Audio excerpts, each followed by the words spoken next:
내 몸이 등푸른 눈이라. 내 눈이 성하면 온 몸이 밝을 것이요 만일 나쁘면 내 몸도 어두우리라. 그러므로 내 속에 있는 빛이 어둡지 아니한가 보라. 내 온 몸이 밝아 조금도 어두운 데가 없으면 등불의 광선이 너를 비출 때와 같이 온전히 밝으리라 하시니라. 누가복음 11장 34절에서 36절. 샬롬. 우리 주 예수 그리스도의 평강을 전합니다. 2025년의 시작이 엊그제 같은데 벌써 2026년의 새날이 밝았습니다. 작년 한 해 많은 분들께서 삶의 어려움과 고통 가운데 적지 않은 기도 요청 메시지들을 보내주셨습니다. 저에게 있어서도 25년은 어렵고 힘들었지만 많은 것을 깨닫게 되는 한 해였습니다. 진실로 쉼이 없는 영적 전쟁 가운데 비록 육신은 조금 쇠하여졌습니다만 무엇보다 영적 세계의 진실을 온전히 알기를 간절히 구하였고 하나님께서는 믿을 수 없을 만큼의 크고 많은 진실을 보이시고 알게 하셨기에 사람의 말로는 형용할 수 없이 어려운 시간들 가운데에서도 저에게 남은 것은 감사 또 감사뿐입니다. 더욱 감사한 이유는 이제 이것을 받을 만한 하나님의 자녀들에게 흔들리지 않는 진리로 전할 수 있기 때문입니다. 이전부터 말씀드렸듯이 26년에도 세상은 더더욱 혼란과 어려움 가운데 있을 것이며 우리네 삶도 결단코 쉽지 않을 것입니다. 하나님의 성령께서 함께 하시지 않으면 견디지 못할 자가 많을 것이라 하십니다. 하나님을 믿는다는 많은 자들이 자신이 처한 어려움과 고통에서 벗어나 평안과 기쁨 가운데 살고자 열심히 기도하는 것을 봅니다. 그러나 그저 열심뿐 하나님께서 원하시는 본질적인 것이 무엇인지는 깨닫지 못합니다. 하나님께서 분명히 보이신 것은 여전히 자기 자신을 하나님의 자녀라 여기며 믿고 있는 자들 중 대부분이 세상을 사랑하지 않는다면서 자신도 깨닫지 못한 채 세상을 사랑하고 모든 것을 내려놓고 예수 그리스도를 따르겠다 말은 하면서 순종치 않고 여전히 내려놓지 못한 채 본질적으로는 자기 자신을 사랑하고 있다는 사실입니다. 많은 이들이 하나님의 부르심을 받지만 그 부르심에 순종하는 자들은 극소수임을 말씀하십니다. 하나님의 큰 은혜와 놀라운 인도하심을 받고도 그것을 당연히 여기며 부르심에 화답하지 않는 자들은 하나님께서 여신 큰 잔치의 초대 누가복음 14장을 거절한 자들과 같습니다.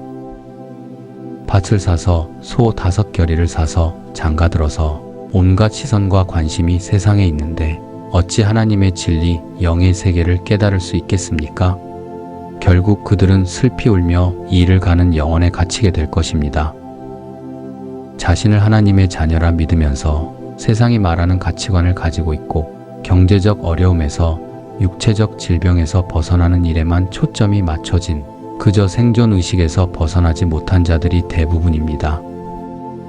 앞으로 일어날 극도의 경기 침체와 혼란 속 많은 자들이 직장을 잃고 파산을 하는 상황에서 이러한 자들은 그들의 존재 자체가 고통을 피해 안전을 찾는 것에만 집중되어질 것입니다.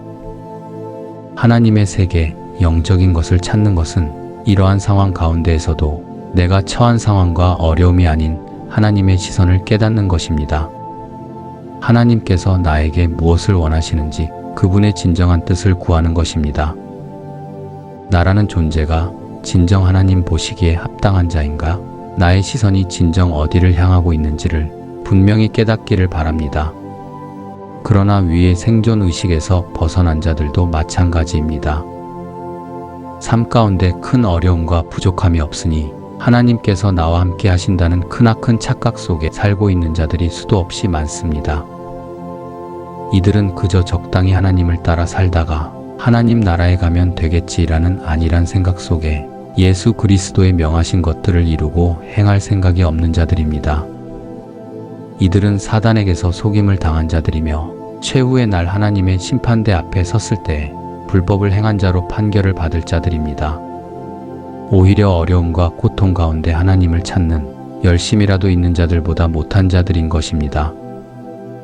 예수 그리스도의 제자가 되는 길은 적당히라는 것이 존재하지 않습니다.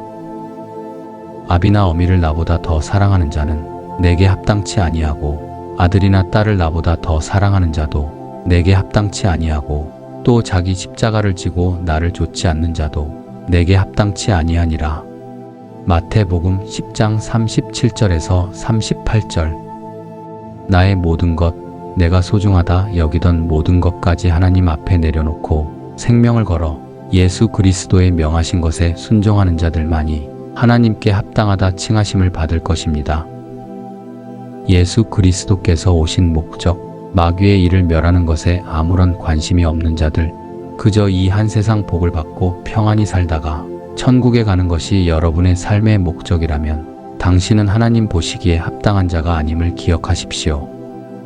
우리의 씨름은 혈과 육을 상대하는 것이 아니요 통치자들과 권세들과 이 어둠의 세상 주관자들과 하늘에 있는 악의 영들을 상대함이라. 에베소서 6장 12절. 지금 이 시간에도 사탄을 숭배하는 자들은 어린아이들을 제물로 바치고 배를 갈라 피와 살을 먹는 악행을 저지르고 있습니다. 너무도 많은 자들이 그들의 손에 죽임을 당하고 있습니다. 사단의 명령에 따라 세상을 지배하며 정치, 경제, 문화를 조작하는 세력은 지금도 쉬지 않고 있습니다. 그러한 사실을 알면서도 기도하지 않고 행동하지 않으며 그저 평안히 잘 사는 것에만 관심을 가지고 마귀라는 존재는 나와는 먼 존재로 여기는 게임 속 NPC 같은 삶을 지속한다면 여러분은 결단코 하나님의 자녀가 아니며 예수 그리스도의 제자가 아닙니다. 하나님, 이 문제를 해결해 주신다면 제가 하나님께 충성을 다하겠습니다라며 기도하는 자들을 봅니다. 악한 본심에서 나온 더러운 거짓말에서 돌아서십시오. 하나님을 만홀히 여기는 죄악에서 돌아서십시오. 오직 예수 그리스도의 명령에 순종하였을 때만이 전능하신 창조주 하나님의 능력이 당신의 모든 문제를 존재하지도 않았던 것처럼 만드실 것임을 믿으십시오. 예수 그리스도께서 말씀하십니다. 내 속에 있는 빛이 어둡지 아니한가 보라. 빛이신 하나님, 그 하나님의 빛이 당신 속에 있습니까? 부디 자신의 내면을 세밀히 살펴보십시오. 그리고 솔직해지십시오. 여러분 안에 있는 빛이 어둡지 않고 진정으로 하나님의 빛이 있다면 여러분의 삶은 결코 지금과 같지 않을 것입니다. 하나님의 빛을 가진 자들은 하나님의 성령의 인도하심을 받으며 예수 그리스도께서 말씀하신 마귀의 일을 멸할 수 있는 능력을 분명히 가지고 있습니다. 그렇지 않다면 당신은 아직 하나님 보시기에 합당치 않다는 증거입니다. 그저 여러분의 기도 제목만 하나님 앞에 나열하고 끝내는 기도가 아니라 진정 하나님 앞에 모든 것을 내어놓고 하나님과 함께하는 기도의 시간을 들이십시오. 다시 말씀드리지만 하나님께 문제 해결을 요구하는 통보는 기도가 아닙니다. 하나님께서 나에게 무엇을 원하시는지 결코 우연이 없는 하나님의 섭리 가운데 세상에 보내신 이유를 구하십시오. 하나님께서 여러분의 길을 보이실 것입니다. 새롭게 시작된 2026년, 비록 어렵고 힘든 시간들이겠지만 예수 그리스도의 명령에 순종하는 삶을 드리고자 결단하고 하나님의 빛 안에 거한다면 능력의 하나님께서 동행하시며 인도하여 주실 것입니다. 저는 계속하여 하나님께서 명하신 것들에 순종하며 하나님의 자녀들을 위하여 기도하고 받을 만한 자들에게 진리를 전할 것입니다. 오늘 이 메시지를 마음으로 받고 순종하는 자에게 올 한 해 예수 그리스도의 은혜와 진리가 여러분의 삶과 가정에 충만히 임하시기를 우리 주 예수 그리스도의 이름으로 간절히 축원합니다. 우리 주 예수 그리스도의 은혜 안에서 데이비스 하프드림